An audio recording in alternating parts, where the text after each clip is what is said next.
Hello children, so we were learning about the Russian Revolution and I taught you about the status of society in Europe and Russia during 19th century.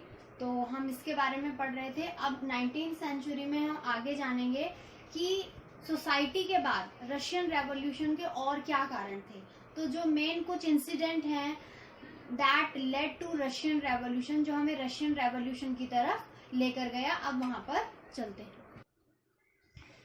ठीक है class, तो चलते हैं. पहला incident है bloody Sunday. It is very important incident. ध्यान से सुनिएगा मैं जो भी बोलने जा रही हूँ. It was the year of 1904. 1904 का टाइम था. Prices of essential goods rose so quickly. तो जो चीजें थी उनके दाम बहुत तेजी से बढ़ रहे थे. महंगाई बहुत ज्यादा हो गई थी.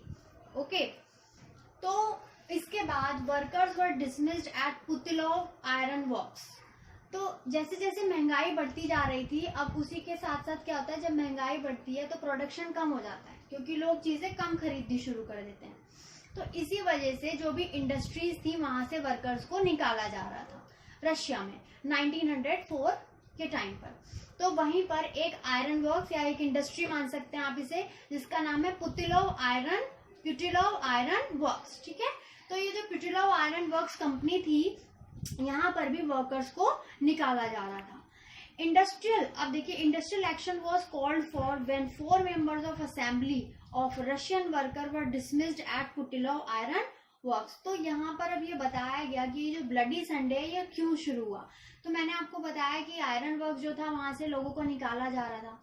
तो एक्चुअली इंडस्ट्रियल एक्शन तब शुरू हुआ, ये ब्लडी संडे तब शुरू हुआ, स्ट्राइक तब शुरू हुई जब 4 मेंबर जो थे असेंबली के रशियन वर्कर्स थे, वो उन्हें पुतिलोव आयरन वर्क से डिसमिस कर दिया गया, निकाल दिया गया. अब जब ऐसा किया गया तो over 1,10,000 workers in Saint Petersburg went on strike. तो इतने सारे लोग स्ट्राइक पर चले गए सेंट पीटर्सबर्ग में.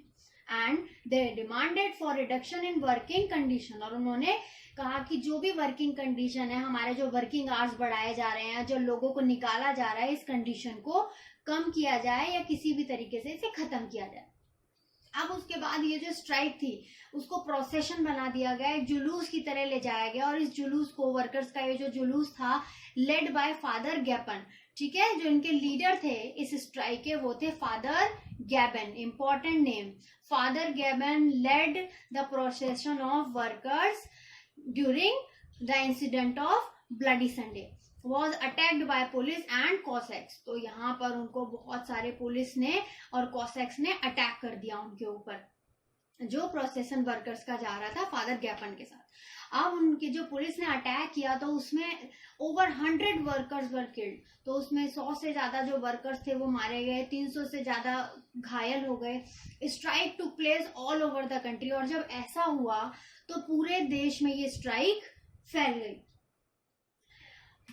People establish the union and demanded a constituent assembly. अब लोगों को लगा कि हमें क्या करना चाहिए, हमें मोनार्च को खत्म करना चाहिए, और उन्होंने इसके लिए डिमांड किया. And they demanded a constitution assembly. और वो एक कॉन्स्टिट्यूशन असेंबली चाहते थे. तो मैंने आपको पहले ही बताया था जार निकोलस II. तो उन्होंने क्या किया, जब उन्हें लगा कि लोग, पूरी कंट्री उनके अगेंस्ट हो गई है, he allowed the creation of elected consultative parliament और डूमा. ठीक है, तो देखिए बेटा, डूमा आपके यहाँ इंडिया में पार्लियामेंट होती है ना, उसको रशिया में डूमा बोला गया. ठीक है, तो जार ने लोगों की बात रखने के लिए क्या किया कि डूमा को स्टैब्लिश कर दिया. ड्यू टू पॉलिटिकल इंस्टेबिलिटी, अब जो डूमा बनाई गई थी उसमें जो मेंबर थे उनमें म्यूचुअल अंडरस्टैंडिंग नहीं थी, पॉलिटिकल स्टेबिलिटी नहीं थी. इसीलिए जार ने इस पहली डूमा को 75 डेज में ही खत्म कर दिया. तो पहले 75 डेज जो डूमा बनी थी वो रही 75 डेज तक. उसके बाद उसे डिसमिस कर दिया जार ने, और उसके बाद दूसरी डूमा बनाई गई और दोबारा से पार्लियामेंट या डूमा को सेटअप किया गया जार के अंडर में. So children, we discussed about the incident of bloody Sunday till Duma के सेटलमेंट तक ब्लडी संडे का केस था. तो उसके बाद हम आते हैं वर्ल्ड वॉर 1. और वर्ल्ड वॉर वन का रशियन एम्पायर पे क्या इफेक्ट पड़ा। The first world war broke out between two European alliances. तो जो फर्स्ट वर्ल्ड वॉर हुई थी वो दो यूरोप को उसने दो भागों में डिवाइड कर दिया था। That was started in 1914 which was popular. ठीक है, अब इसके बाद क्या हुआ, कंडीशन क्या थी रशिया की। Russian armies lost badly. तो रशियन आर्मी बहुत बुरे तरीके से हार रही थी इन जर्मनी एंड ऑस्ट्रिया और जर्मनी में। That happened between 1914 to 1916। तो 1914 से 1916 के बीच में रशिया की कंडीशन वर्ल्ड वॉर वन में बहुत बेकार हो गई थी। There were 7 million casualties and 3 million refugees in Russia. तो रशिया के इतने सारे रिफ्यूजीज थे और इतने सारे 7 मिलियन के अप्रोक्सीमेट लोग मारे जा चुके थे। तो इन सब चीज़ों की वजह से जो वर्ल्ड वॉर का इफेक्ट था, it affected adversely to the industries. जो इंडस्ट्रीज थी वो बंद होने लग गई थी, रेलवेज लाइन टूटने लग गई थी 1916 तक आते आते। Small workshop producing essential work shut down. छोटी छोटी जो दुकानें थी वो भी बंद होने लगी थी ड्यू टू लेबर शॉर्टेज, क्योंकि लोगों की बहुत कमी हो गई थी as a result by winters 1916। और यहाँ तक कंडीशन आ गई कि 1916 में जब विंटर्स का टाइम आया, bread and flour became scarce, कि लोगों को रोटी ब्रेड तक की कमी पड़ गई थी। तो ये था वर्ल्ड वॉर वन का इफेक्ट रशिया। यस क्लास, तो अब हम चलेंगे जहां से मोनार्च में चेंज आने वाला है रशिया में। ठीक है, that is February revolution in Petrograd. तो रशिया में एक जगह है पेट्रोग्रेड, हम वहां चल रहे हैं। इट इज ड्यूरिंग 1917 की बात है। ठीक है, so there was heavy food shortage in workers quarter. तो जो लोग थे उनके यहाँ 17 के आते आते, अब मैं आपको बता चुकी हूँ कि 16 जब वर्ल्ड वॉर का इफेक्ट पड़ा उसकी वजह से ब्रेड की शॉर्टेज सोसाइटी में बहुत ज़्यादा हो गई थी। इंडस्ट्रियलाइजेशन लगभग खत्म हो चुका था, लोगों के पास जॉब नहीं थी, लोग जॉब ढूंढ रहे थे, पैसे नहीं थे लोगों के पास, सोर्सेज नहीं थी, ऊपर से ब्रेड की भी कमी हो गई थी, ह्यूमन सोर्सेज की कमी थी, क्योंकि कैजुअलिटी इतनी ज़्यादा हो गई थी वर्ल्ड वॉर में कि उसकी वजह से रशिया में लेबर भी कम पड़ रही थी। तो 1917 में फूड की शॉर्टेज और ज़्यादा बढ़ गई। Parliamentarians wishing to preserve elected government were opposed to Tsar's desire to dissolve Duma। तो अब जार क्या चाहते थे कि ड्यूमा को, जो उन्होंने सेकंड ड्यूमा बनाई थी, उसको भी डिसॉल्व कर दिया जाए, उसे भी खत्म कर दिया जाए। लेकिन पार्लियामेंट के लोग ऐसा नहीं चाहते थे। अब दूसरी तरफ देखिए क्या हो रहा है। 22 फरवरी 1917 तो एक क्या हुआ, वहां पर एक लॉकआउट हुआ एक फैक्ट्री में। took place in a factory followed by a strike next day। तो एक फैक्ट्री बंद हो गई और वहां के जो लोग थे उन्होंने स्ट्राइक कर दी। Demonstrating workers crossed from the factory quarters to capital.